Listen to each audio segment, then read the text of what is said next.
Hello! Today we will see one of Read's 500 activities for young learners. This activity is focused on storytelling and it is called Storytelling with Puppets.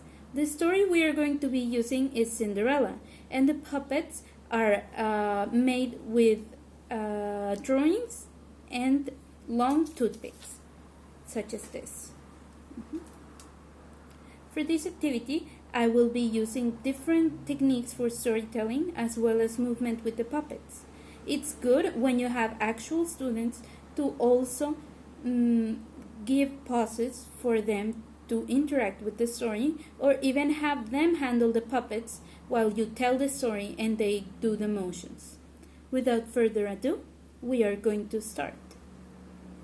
Once upon a time, there was a beautiful girl named Cinderella. Cinderella lived with her wicked stepmother and her two stepsisters, who treated her very badly. They made her do chores and clean, and they never helped her. One day, they got an invitation to the king's ball in the castle, but Cinderella wasn't allowed to go. Instead, Cinderella was made to make gowns for her stepsisters and stepmother. They also made her curl their hair and shine their shoes. The stepmother and stepsisters told Cinderella, "You have to stay in the house. You can't go with us." And then they left for the ball. Cinderella was very sad. "Oh no," she said, "I really wanted to go to the ball." Suddenly, there was a burst of light, and pop, her fairy godmother appeared. "Don't cry, Cinderella," said the fairy godmother. "But I am so sad," said Cinderella. "I really wanted to go to the ball." "That's okay, child," said the fairy godmother. Cinderella couldn't understand, but the fairy godmother swooshed her magic wand, and Cinderella's hair was combed. Then she swooshed the right hand again, and her gown turned into a beautiful blue gown. And then she swooshed her wand one last time, and Cinderella's brown shoes turned into beautiful glass slippers. Cinderella now looked like this. She was very happy. "Oh, thank you, fairy godmother," she said. But she still couldn't go to the ball, for the castle was very far away. "How will I ever reach the ball?" she said. The fairy godmother looked around, and she saw 3 small mice playing near a pumpkin. With a swoosh of her hand, she turned 2 of the mice into beautiful big black horses, and the last one into a coachman. With one more swoosh, the pumpkin turned into a golden carriage. She said, "Cinderella, you will go in this carriage." And Cinderella said, "Thank you, fairy godmother. But remember, Cinderella, you must be back home by 12, or the magic will fade." "Yes, fairy godmother," she said. Cinderella went to the ball, and there, when she arrived at the castle, everybody was struck by her beauty. "Who is that beautiful lady?" said the courtesans.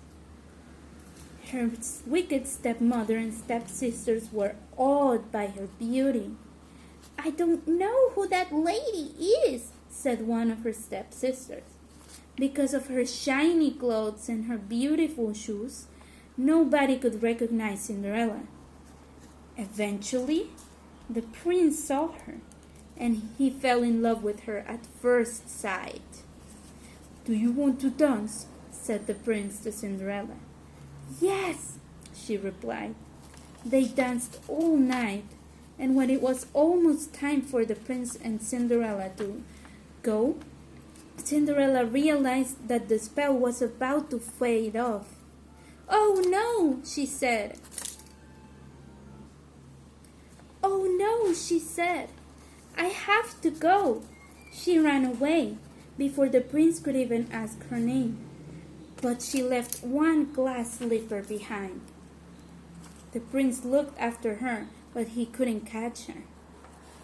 The next day, everyone was talking about Cinderella, who had gotten home just in time as her clothes turned into her regular dirty clothes.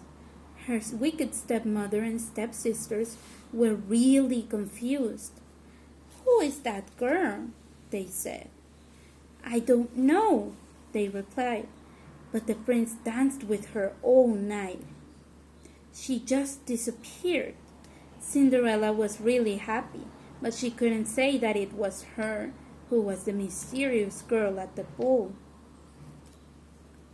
The prince went around every house in the kingdom looking for the owner of the glass slipper.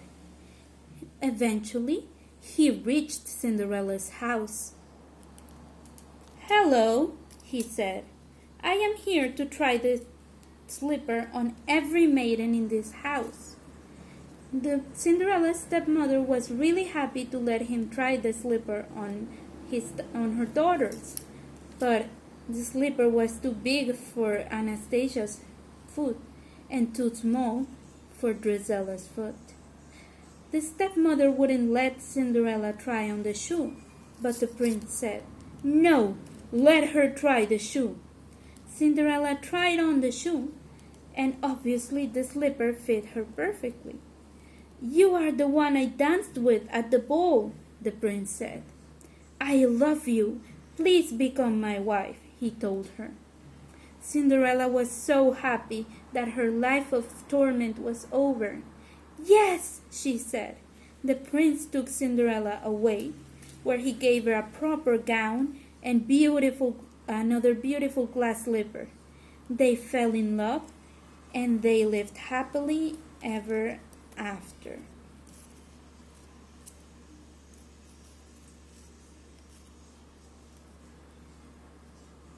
The end.